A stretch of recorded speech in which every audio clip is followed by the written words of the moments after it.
I am the true alpha male. I might give you nightmares if you're not careful, because you're so intimidated by my raw, macho, testosterone-drenched presence.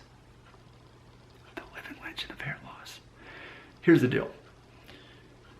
This for me in real time was my first day at work since doing the Zero Guard buzz cut with, of course, the Remington Shortcut Pro, keeping the beard.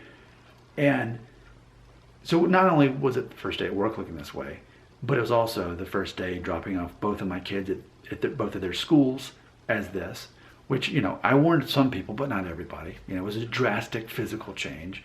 And so naturally, the question by women, mind you, no man asked me this, women, like, and especially women that were older, like 40s, 50s, 60s, women of that, they would said, so why'd you do it? And here's the answer that I guess ultimately where I'm at, and this is the answer I've prepared to give to people. In essence, we could say it's like survivor's guilt. Do you know what that is? Where, let's say you were in a car accident, you were the one driving, even if it wasn't your fault that the accident occurred, someone plowed into you. Let's say that you survived and the other people in the car did not. You live the rest of your life thinking, well, why am I the one still alive? Why couldn't they live in, why couldn't it have been me instead? Or, you know, survivor's guilt. That's a very dark example of it, but I think it definitely helps relay that message. I feel like it's survivor's guilt to some degree of hair loss. So in case you're new to my channel, by the way, welcome. So here's the deal.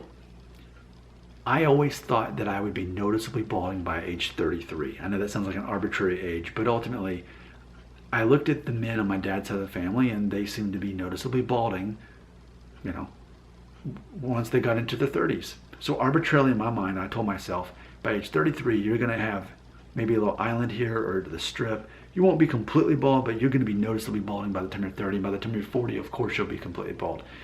No, it's not something I obsessed over, but just subliminally, back in my mind, I told myself that as a teenager and throughout my 20s. The irony is that I was not in that situation. If you're wondering how much hair I still have, just watch a video with me with hair, and you'll easily see that I'm not noticeably balding to the general public.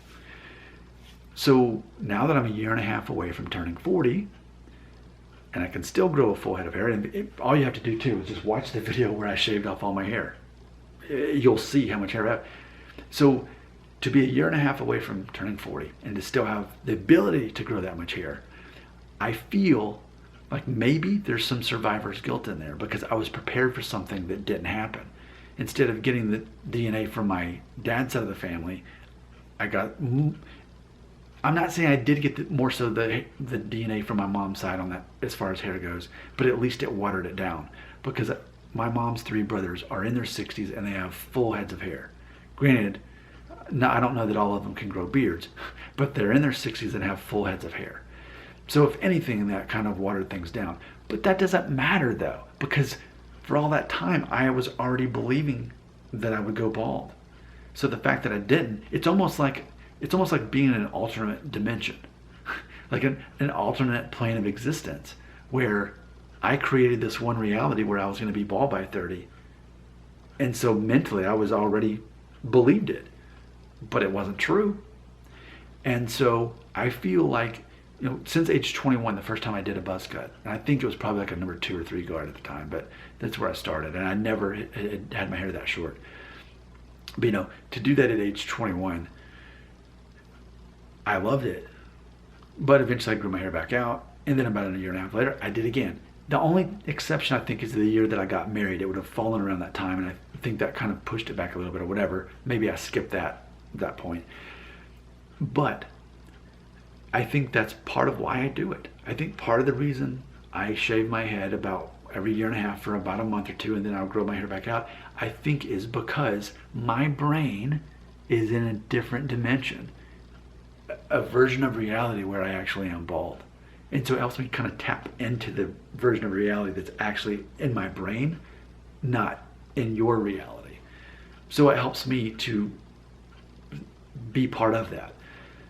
And ultimately, I say that for everyone, every man. If you have any concern or doubts at all that you might go bald, this is like an eraser for those doubts and concerns. It helps you become #woke because you realize, what's the worst that can happen? This is the worst that could happen. I could look more masculine. Oh, but I'll look older.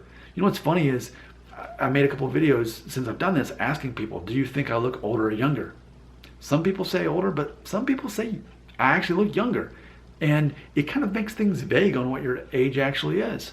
So again, 38 and a half, you know, but in theory, maybe I could pass for a guy in his early 30s. Or other people would say, it was funny, one guy even said, you clearly look like you're 50 years old. If I look 50 years old, that's a major compliment to me, because that's one good-looking 50-year-old guy. But ultimately, does it really matter how old you're perceived? Because one of the things that makes a man attractive, especially to women, is that you appear to be a little bit older than you are. Why is that? Because a woman perceives a man who's a little bit older is a man who's got a little bit more life experience, a little bit more emotional intelligence. The guy who's, when he's driving and someone cuts him off, isn't going to get angry and start cursing and flip the guy off and chase him down. He's just gonna, if anything, kind of chuckle and act like nothing happened. The guy if he's at a restaurant, the server accidentally spills the drink and it lands in his lap or whatever, he's not going to be, oh, whoa, ah.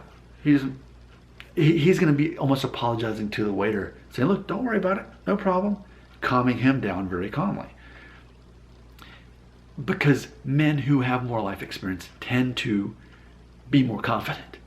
So it's a hack to shave your head, grow a beard. It gives the impression that you're more confident. And we've said that many times, but specifically, if it does imply that you appear older, it also, by default, implies that you're more experienced in life. And because women are wired to look at men for security, now let's face it, they are, and I keep saying that. My viewers, so many of you have no hair loss issues, but you keep worrying, but what if I go bald? You know, and you're thinking women won't find me attractive.